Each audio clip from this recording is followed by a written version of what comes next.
علی دشتی، محقق شیعه مذهب ایرانی، در کتاب مشهور خودش به عنوان 23 سال نشون داده که قرآن حاوی اشتباهات دستوری فراوانیه.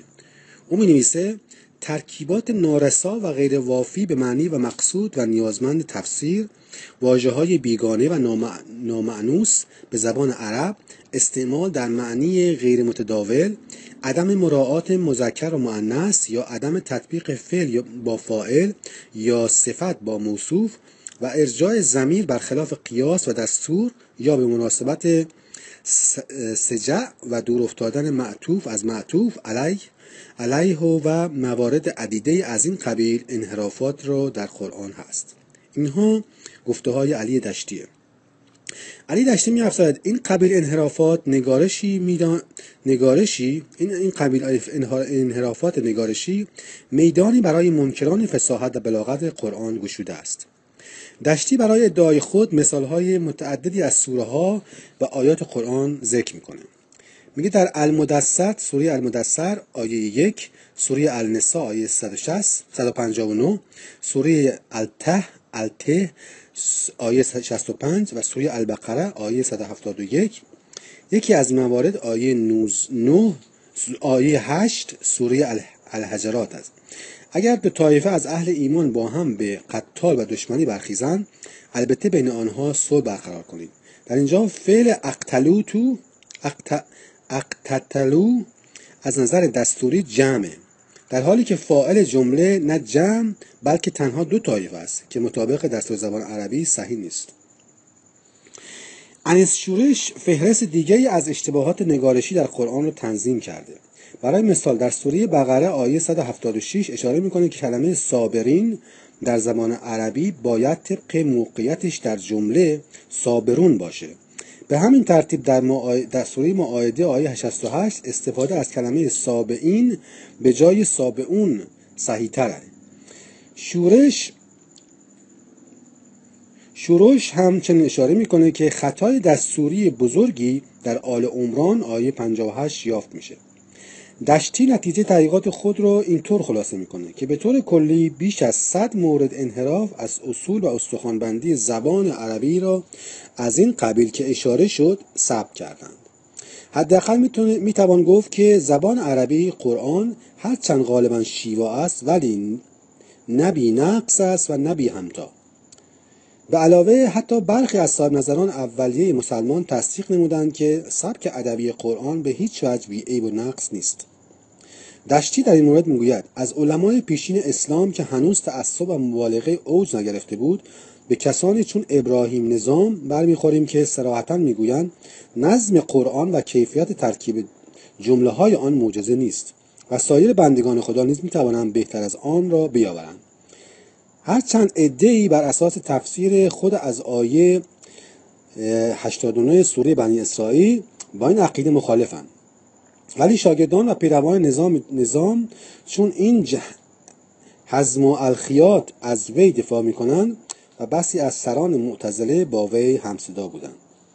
قرآن حتی اگر شیواترین و زیباترین کتاب به زبان عربی باشه به سختی میتونه اونو دلیلی بر وحی و اعتبار الهی دونست، چرا که همین معیار رو به خوبی میتوان برای بسیاری از آثار شیوا و زیبا در عبری، یونانی یا هر زبان دیگه‌ای به کار برد.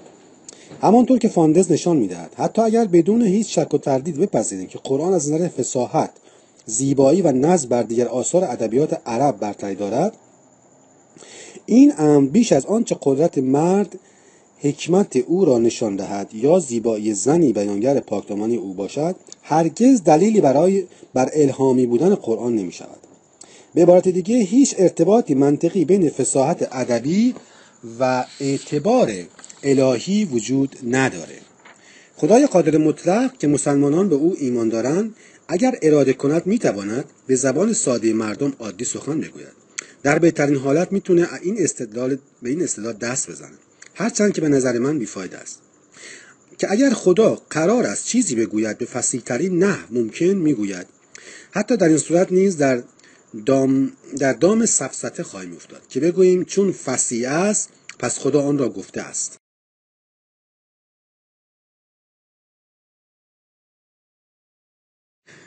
سایر رهبران دین نیز سبک ادبی و نگارش زیبای آثار خودشون رو به عنوان نشانه از منشأ الهی اونها به مردم معرفی کردند. آیا مسلمانان الهامی بودن اون آثار رو قبول دارن؟ برای مثال در مورد مانی، بنیانگذار ایرانی آیین مانوی که میگویند ادعا میکرد که مردم باید به او ایمان بیاورند، زیرا او همان پاراکلوس یعنی مدافعی که عیسی مسیح در باب 14 انجیل یوحنا وعده آمدن او را داده. او همچنین کتاب به نام ارژنگ داشت که مشهون از نقاشی‌های زیبا بود. به علاوه میگفت که ارژنگ را خدا به او داده و هیچ انسان نمیتواند نقاشی‌هایی به زیبایی آنچه در آن آمده بیافریند و همین به یقین ثابت میکند که از سوی خدا بر او نازل شده است. با این وجود هیچ مسلمان این ادعا را قبول ندارد. پس چرا غیر مسلمانان باید زیبایی و فصاحت ادبی را به عنوان معیاری معتبر دال بر اعتبار و منشأ الهی بپذیرند؟ بالاخره اینکه زیبایی قرآن به هیچ وجه مورد قبول تمام صاحب نظران نبوده و نیست. در حقیقت اکثریت مردم مغرب زمین با قضاوت کارلایل همصدا هستند که گفته بود قرآن دشوارترین کتابی است که تاکنون خوانده‌ام. خسته کننده، شلوغ و گیج کننده، زمخت و بی‌نظم و ترتیب، هیچ چیزی جز احساس مسئولیت نمیتوانست فردی اروپایی را به خواندن قرآن ترغیب کند. برای کسایی که آشنایی زیادی به مندرجات قرآن ندارند، در اینجا ترجمه‌ای تعدادی از سوره های قرآن رو ذکر می‌کنیم که ترجمه مهدی الهی قمشه‌ای، انتشارات صناعی و دارالقرآن کریمه تا شنونده‌ها خودشون در مورد زیبایی بی‌نظیر تک تک سوره های قرآن که مسلمانان ادعای اون رو دارن قضاوت کنند. سوره تبت